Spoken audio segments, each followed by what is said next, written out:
দেশজুড়ে বইছে নির্বাচনের জোর হাওয়া। 12ই ফেব্রুয়ারি হবে ত্রয়োদশ জাতীয় সংসদ নির্বাচনের ভোট গ্রহণ। এ নিয়ে কি ভাবছেন সাধারণ মানুষ থেকে শুরু করে আগামীর জনপ্রতিনিধিরা, সে কথা জানাতে ডিবিসি নিউজের ইলেকশন এক্সপ্রেস ছুটে যাচ্ছে সব সংসদীয় আসনে।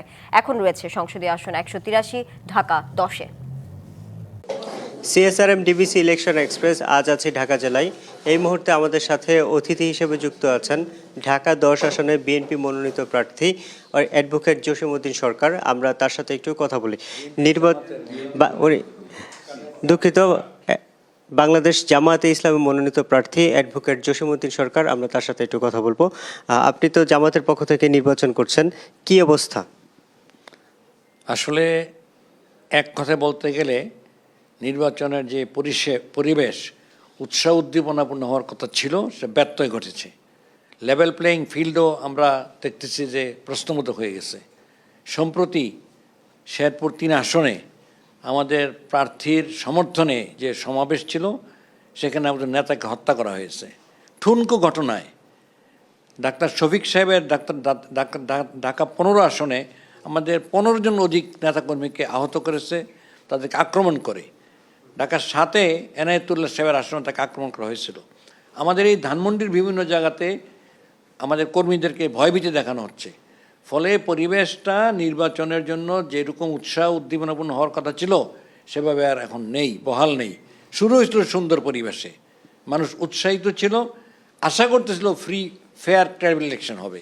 কিন্তু দুর্ভাগ্যের বিষয় যে কর্তৃপক্ষের, আমি অবহেলা বলতে চাচ্ছি না, বাট নীরবতা বা কাঙ্ক্ষিত পদক্ষেপ না নেওয়ার কারণে সন্ত্রাসীরা পরিবেশকে উত্তর নষ্ট করছে।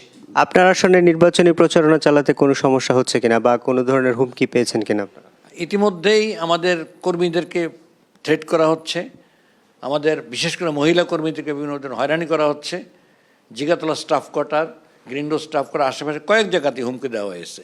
সুতরাং সাবলীলভাবে একটা সুন্দর পরিবেশে কথা বলার যে এনভায়রনমেন্টটা, সেটা আর বহাল থাকছে না।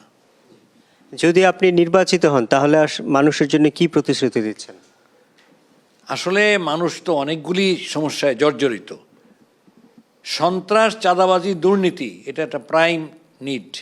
সমাজ থেকে নির্মূল করা, উচ্ছেদ করা, এটাও আমার প্রথম অঙ্গীকার। একটা দুর্নীতিমুক্ত, সন্ত্রাসমুক্ত, চাঁদাবাজ মুক্ত সমাজ করা। আপনারা জানেন এই এলাকা বিজনেস এরিয়া আছে অনেকগুলি, নিউ মার্কেট থেকে শুরু করে হাতিপুর, বিভিন্ন জায়গায়, হাজারিবাগ, এখানে কিন্তু ব্যাপক চাঁদাবাজি হচ্ছে। সুতরাং এটাকে নির্মূল করা, জিরো লেভেল নিয়ে আসা হচ্ছে আমার টার্গেট।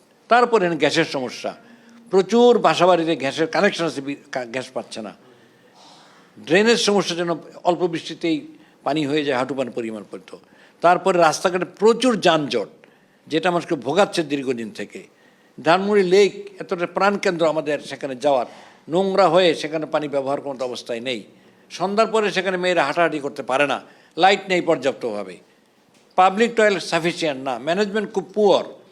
এমনিভাবে কামরাঙ্গীর চরে কোনো খেলার মাঠ নাই বাচ্চাদের জন্য, শিশুদের জন্য। বুঝতে পারছি, নাগরিক সুবিধা আপনি নিশ্চিত করার চেষ্টা করবেন। মাদকের সমস্যা নিয়ে আপনার সমাধান করার জন্য কোনো সুনির্দিষ্ট পরিকল্পনা আছে? অবশ্যই। এখানে মাদকের যারা সরবরাহকারী আর মাদক যারা বিক্রি করে, এখানে এই দুই কমিউনিটি যে মাদক সরবরাহ করতে না পারে এবং যারা ব্যবসা করে তারা যদি এই অপকর্ম করতে না পারে, তাইলে এমনি অনেকটা কমে যাবে। তারপরেও যারা মাদকাসক্ত হয়ে গিয়েছে ইতিমধ্যে, তাদেরকে পুনর্বাসনের মাধ্যমে, মোটিভেশনের মাধ্যমে সংশোধনের চেষ্টা করা হবে এবং স্থায়ীভাবে যা নির্মূল হয়ে যায়, সেই জন্য আমাদের সার্ভিলেন্স টিম থাকবে, মনিটরিং থাকবে এবং এটার ক্ষেত্রে কন্টিনিউয়াসলি আমরা এফোর্ট দেবো যাতে এলাকাটা মাদকমুক্ত হয়ে যায়। আমাদের সাথে যুক্ত হওয়ার জন্য আপনাকে অসংখ্য ধন্যবাদ। সিএসআরএম ডিবিসি ইলেকশন এক্সপ্রেস আজ আরও থাকবো এই জেলায়। পরবর্তী সংবাদে নতুন কোনো প্রার্থী নিয়ে আপনাদের সামনে আবারও হাজির হব। ততক্ষণ আমাদের সাথে থাকুন, ভালো থাকুন।